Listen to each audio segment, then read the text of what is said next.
दोस्तों, अगर आप भी महेंद्र सिंह धोनी को दुनिया का सबसे महानतम खिलाड़ी और कप्तान मानते हैं तो हमारी इस वीडियो को लाइक जरूर कीजिएगा। दोस्तों, मैच के दौरान स्टेडियम में उतरते ही महेंद्र सिंह धोनी ने क्रिकेट के भगवान सचिन तेंदुलकर के पैरों में गिर कर लिया उनका आशीर्वाद और जीत लिया करोड़ों क्रिकेट प्रेमियों का दिल। तो आखिर क्यों सचिन के पैरों पर गिरने पर मजबूर हुए महेंद्र सिंह धोनी? ऐसा क्या किया धोनी ने कि पूरा क्रिकेट जगत उन्हें सलाम करने पर मजबूर हो गया? कैसे गुरु और शिष्य की परंपरा का पालन करते हुए धोनी सचिन के चरणों में गिर पड़े? भारत के दो सबसे बड़े दिग्गजों के बीच हुए दिल जीत लेने वाली उस पूरे लम्हे का वीडियो हम आपको जरूर दिखाएंगे। लेकिन उससे पहले आपको क्या लगता है, महेंद्र सिंह धोनी और सचिन तेंदुलकर में कौन सबसे महान खिलाड़ी है? कमेंट में जरूर बताइए। दोस्तों, आईपीएल इतिहास का सबसे अधिक रोंगटे खड़े कर देने वाला मुकाबला वानखेड़े के मैदान पर चेन्नई सुपर किंग्स और मुंबई इंडियंस के बीच में खेला गया। इस मुकाबले में कप्तान हार्दिक पांड्या ने टॉस जीतकर पहले गेंदबाजी करने का फैसला किया और चेन्नई के बल्लेबाजों को बैटिंग करने के लिए आमंत्रित किया। ये मुकाबला शुरू हुआ तो पूरा स्टेडियम धोनी के नाम के नारों से गूंज रहा था। हर तरफ धोनी की ही चर्चा हो रही थी। चेन्नई की शुरुआत कुछ खास नहीं रही क्योंकि अजिंक्य रहाणे 8 रनों के स्कोर पर अपना विकेट गंवा बैठे। वहीं अपनी टीम की पारी को संभालने के लिए रचिन रविंद्र बेहतरीन बल्लेबाजी कर रहे थे। धीरे धीरे स्कोर को वो आगे बढ़ा रहे थे। वहीं उनके साथ ऋतुराज गायकवाड़ भी उनका साथ भरपूर निभा रहे थे। इन दोनों बल्लेबाजों ने मिलकर अपनी टीम को 50 रनों के पार पहुंचाया, लेकिन टीम के लिए 8वां ओवर लेकर आए श्रेयस गोपाल रविंद्र को पवेलियन का रास्ता दिखा दिए। 7 रनों के स्कोर पर चेन्नई के 2 बल्लेबाज पवेलियन लौट गए थे। ड्रेसिंग रूम में बैठे धोनी भी हैरान हो चुके थे। वहीं भी बैटिंग के लिए वो भी पूरी तरीके से तैयार थे और बैट लेकर वो मैदान में आए। और लेकिन तभी उनकी नजर मुंबई खेमे में बैठे सचिन तेंदुलकर पर पड़ती है। वो तुरंत सचिन के पास चले जाते हैं और उन्होंने बिना कुछ सोचे समझे सचिन के पैरों पर गिर पड़ते हैं, उनका आशीर्वाद लेने लगे। लेकिन ये नजारा देखकर खुद क्रिकेट के भगवान सचिन तेंदुलकर भी हैरान हो गए थे। पूरा स्टेडियम दंग रह गया था। हर कोई सोचने पर मजबूर हो गया कि आखिर अचानक ये कैसे हुआ? धोनी ने क्यों सचिन के पैर छू लिए? लेकिन इस लम्हे ने करोड़ों क्रिकेट प्रेमियों का दिल भी जीत लिया था। सचिन ने तुरंत उनका कंधा पकड़कर उठाया, उन्हें दिल से गले लगा लिया और फिर उन्हें पीठ थपथपाते हुए उन्हें आशीर्वाद दिया। बैटिंग करने के लिए उन्हें कई सारे टिप्स भी दिए और ये सब देखकर हर कोई दंग था। मुंबई खेमा भी हैरान हो चुका था। लेकिन इस लम्हे ने हर किसी का दिल जीत लिया। ये लम्हा अब सोशल मीडिया पर काफी तेजी से वायरल हो रहा है। धोनी और सचिन के चाहने वाले जिगरी फैन इस वीडियो को काफी पसंद कर रहे हैं और अच्छे कमेंट भी कर रहे हैं। वैसे दोस्तों, आपको क्या लगता है, महेंद्र सिंह धोनी और सचिन तेंदुलकर में कौन सबसे महान खिलाड़ी है? कमेंट में जरूर बताइए। और दोस्तों, मुंबई और चेन्नई के बीच हुए जबरदस्त घमासान वानखेड़े के मैदान में हुआ, लेकिन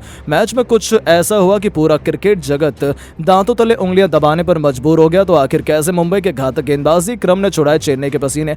आखिर कैसे ऋतुराज गायकवाड़ के साथ मिलकर चेन्नई के खूंखार बल्लेबाजों ने वानखेड़े के मैदान पर चौके छक्कों की सुनामी लाते हुए रच दिया नया इतिहास? अपनी घातक बल्लेबाजी से कितने रनों का दिया उन्होंने मुंबई जैसी टीम को लक्ष्य? कितने रनों का दिया किस बल्लेबाज ने योगदान? मुंबई की तरफ से बुमराह से लेकर किस गेंदबाज ने चटकाए सबसे अधिक विकेट? रोंगटे खड़े कर देने वाले इस रोमांचक मुकाबले की पूरी हाईलाइट हम आपको दिखाएंगे। लेकिन उससे पहले आपको क्या लगता है कि धोनी और रोहित में कौन सबसे महान कप्तान और खिलाड़ी है? अपनी राय नीचे कमेंट बॉक्स में जरूर बताएं। दोस्तों, आईपीएल का सबसे ज्यादा रोंगटे खड़े कर देने वाला मुकाबला वानखेड़े के मैदान पर देखने को मिला क्योंकि आईपीएल की 2 सबसे खतरनाक टीम आमने सामने थी। मुंबई इंडियंस और चेन्नई सुपर किंग। इस मुकाबले में हार्दिक ने टॉस जीतकर पहले मेहमान टीम चेन्नई सुपर किंग को बल्लेबाजी करने के लिए आमंत्रित किया। चेन्नई की तरफ से ओपनिंग करने मैदान पर अजिंक्य रहाणे के साथ रचिन रविंद्र आए। वहीं मुंबई की तरफ से पहले ओवर लेकर आए सबसे खतरनाक स्पिनर गेंदबाज मोहम्मद नबी बेहद ही खतरनाक गेंदबाजी का नजारा दिखा रहे थे। लेकिन अजिंक्य रहाणे ओवर की 5वीं गेंद पर शानदार चौका लगाकर अपनी टीम का खाता खोला और स्कोर को आगे बढ़ाया और पहले ही ओवर में चेन्नई का स्कोर 6 रन बन गया। मुंबई की तरफ से दूसरा ओवर लेकर आए कॉर्जिया और आते ही उन्होंने अपने ओवर की 3री गेंद पर अजिंक्य रहाणे को पवेलियन का रास्ता दिखा दिया। चेन्नई का 8 रनों के स्कोर पर पहला विकेट गिर गया। अजिंक्य रहाणे 5 रन बनाकर पवेलियन लौट गए। रचिन रविंद्र का साथ देने के लिए मैदान पर अब कप्तान ऋतुराज गायकवाड़ आ चुके थे।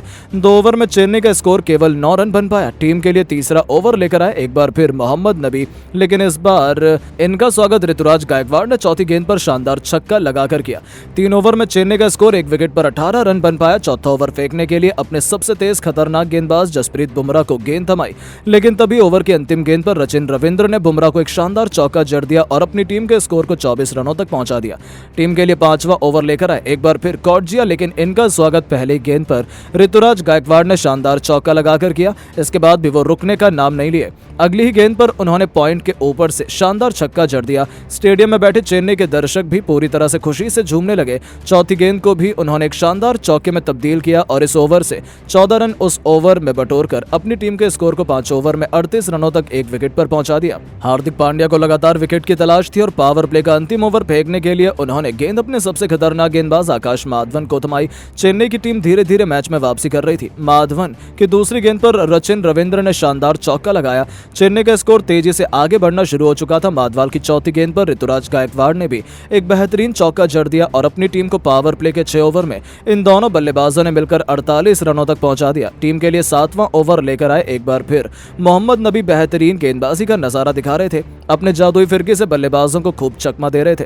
चेन्नई का स्कोर 7 ओवर में केवल 52 रन बन पाया था। टीम के लिए 8वां ओवर लेकर आए श्रेयस अय्यर बेहतरीन गेंदबाजी का नजारा दिखा रहे थे और आते ही उन्होंने अपने ओवर की 5वीं गेंद पर सचिन रविंद्र को अपना शिकार बना लिया। चेन्नई का दूसरा झटका 60 रनों के स्कोर पर लग गया। रविंद्र टीम के लिए 16 गेंद पर 21 रन बनाकर पवेलियन लौट गए। इसके बाद मैदान पर ऋतुराज गायकवाड़ का साथ देने शिवम दुबे आए। इन दोनों बल्लेबाजों ने मिलकर अपनी टीम को संभाला और 100 रनों के पास पहुंचे। वहीं अपना अर्धशतक भी पूरा कर लिया। दोनों बल्लेबाजों ने मिलकर अर्धशतकीय साझेदारी भी बना ली। वहीं शिवम दुबे का बल्ला जमकर दहाड़ रहा था। टीम के लिए 14वां ओवर लेकर आए रोमारियो शेफर्ड को। इस ओवर में शिवम दुबे ने जमकर कूट दिया दूसरी गेंद पर और तीसरी गेंद को छक्के में तब्दील किया तो चौथी और अंतिम गेंद को चौके में तब्दील कर 22 रन बटोरकर अपनी टीम को 14 ओवर में 132 रनों तक पहुंचा दिया। इसके बाद भी दुबे का बल्ला रुकने का नाम नहीं ले रहा था। 15वां ओवर लेकर आए आकाश माधवाल के ओवर में भी शिवम दुबे ने तीसरी गेंद पर शानदार चौका जड़ा। इसके बाद ऋतुराज गायकवाड़ ने पहला छक्का जड़ा और फिर चौका जड़कर इस ओवर में 17 रन बटोरकर अपनी टीम को 15 ओवर में 149 रनों तक पहुंचा दिया। देखते ही देखते दुबे ने भी अपना अर्धशतक केवल 28 गेंद में ठोक दिया, लेकिन तभी हार्दिक पांड्या की दूसरी गेंद पर ऋतुराज गायकवाड़ अपना विकेट गंवा बैठे। मुंबई को तीसरा विकेट मिल गया। 39 गेंद पर 5 खतरनाक छक्के और 5 चौके की मदद से 69 रन बनाकर गायकवाड़ पवेलियन लौट गए। अब दुबे का साथ देने के लिए मैदान पर डेरिल मिचेल आ चुके थे, लेकिन ये भी कुछ खास नहीं कर पाए। 14 गेंद में 17 रन बनाकर हार्दिक पांड्या के शिकार हो गए। इसके बाद मैदान पर बल्लेबाजी करने आए महेंद्र सिंह धोनी और आते ही उन्होंने हर किसी का दिल जीत लिया। हार्दिक पांड्या की तीसरी गेंद को उन्होंने छक्के में तब्दील किया। इसके बाद भी वो नहीं रुके। चौथी गेंद को भी उन्होंने बाउंड्री पर भेजा और 5वीं गेंद पर भी वो छक्का लगाकर अपनी टीम के स्कोर को 206 रनों तक पहुंचा दिया और मुंबई के सामने विशाल लक्ष्य खड़ा कर दिया। अब मुंबई को अलग से चेन्नई की घातक गेंदबाजी के आगे हासिल कर पाना इतना आसान नहीं होने वाला था। उनकी तरफ से ओपनिंग की शुरुआत करने मैदान पर पॉकेट डायनामो ईशान किशन के साथ रोहित शर्मा आए। वहीं चेन्नई की तरफ से पहले ओवर लेकर आए तुषार देशपांडे। इनका स्वागत रोहित शर्मा ने 5वीं गेंद पर शानदार चौका लगाकर किया और अपनी टीम के स्कोर को पहले ही ओवर में 5 रनों तक पहुंचा दिया। वहीं चेन्नई की तरफ से दूसरा ओवर लेकर आए मुस्तफिजुर रहमान। इस बार भी इनका स्वागत रोहित शर्मा ने पहली गेंद पर शानदार चौका लगाकर किया और टीम के स्कोर को तेजी से आगे बढ़ाया। मुंबई इंडियंस का स्कोर 2 ओवर में ही 13 रनों तक पहुंच गया। चेन्नई की तरफ से तीसरा ओवर लेकर आए एक बार फिर तुषार देशपांडे और इनका स्वागत इस बार ईशान किशन ने रोहित के अंदाज में किया। दूसरी गेंद पर बेहतरीन चौका जड़ दिया। इसके बाद रोहित शर्मा ने भी अपना दहाड़ लगाना शुरू कर दिया। इसी ओवर की 5वीं गेंद पर शानदार छक्का जड़ दिया। 3 ओवर में ही मुंबई इंडियंस का स्कोर 25 रनों तक पहुंच गया। दोनों बल्लेबाज आक्रामक अंदाज में आ चुके थे। चेन्नई की गेंदबाजों की कुटाई करना शुरू कर दिया था। चेन्नई की तरफ से चौथा ओवर लेकर आए शार्दुल ठाकुर और इनका स्वागत तो ईशान किशन ने दूसरी गेंद पर शानदार छक्का लगाकर किया। इसके बाद भी ईशान किशन नहीं रुके। अगली ही गेंद पर उन्होंने चौके में तब्दील कर दिया और 4 ओवर में मुंबई इंडियंस का स्कोर 38 रनों तक पहुंच गया। टीम के लिए 5वां ओवर लेकर आए एक बार फिर मुस्तफिजुर रहमान। इनका स्वागत एक बार फिर रोहित शर्मा ने पहली गेंद पर शानदार चौका लगाकर किया। इसके बाद भी रोहित शर्मा रुकने का नाम नहीं लिए। अगली ही गेंद को उन्होंने छक्के में तब्दील कर दिया। इसी ओवर में अंतिम गेंद पर कृष्णा ने शानदार चौका लगाकर टीम के स्कोर को 50 रनों के पार पहुंचाया। दोनों बल्लेबाजों ने मिलकर अर्धशतकीय साझेदारी भी बना ली। इन दोनों खिलाड़ियों की घातक बल्लेबाजी जारी रही। एक के बाद एक कई चौके छक्के लगाते गए। इन दोनों बल्लेबाजों के बाद भी मुंबई के एक बल्लेबाज मैदान पर आते गए और चौके छक्के लगाकर मैच को पलटकर रख दिया और यह मुकाबला अंतिम ओवर तक जा पहुंचा। इसके बाद तो किसी एक टीम को विजेता बता पाना बहुत ही मुश्किल था। लेकिन दोस्तों, अब आपको क्या लगता है, रोहित शर्मा और महेंद्र सिंह धोनी में कौन अपनी टीम को बनाएगा इस बार आईपीएल का चैंपियन? नीचे कमेंट करके जरूर बताएं। दोस्तों, आईपीएल 2024 MS धोनी का आखिरी आईपीएल जरूर है, लेकिन इस आखिरी आईपीएल में धोनी इतना मनोरंजन दे रहे हैं जो आने वाले 5-10 सालों तक सब याद रखने वाले हैं। आपकी जानकारी के लिए बता दें कि आज धोनी अपने खास स्पेशल मैदान मुंबई के वानखेड़े में पहुंचे थे मुंबई से भिड़ने। इस स्पेशल एल क्लासिको की शुरुआत वैसे तो पांड्या के टॉस जीतने के साथ हुई थी, लेकिन दोस्तों मैच जीतने के लिए अलग तरीके की परफॉर्मेंस लगती है चेन्नई के सामने, जो आज मुंबई कर तो रहा था लेकिन बाद में भटक गया। आपको बताया दोस्तों कि मुंबई ने अजिंक्य रहाणे को 5 रन, रविंद्र को 21 रन पर निपटा दिया था, लेकिन उसके बाद गायकवाड़ के 40 गेंद में लगभग 70 रन और 38 गेंद में 10 चौके 2 छक्के लगाकर जो 66 रन दुबे ने बना दिए ना, उससे एक माहौल सेट हो चुका था।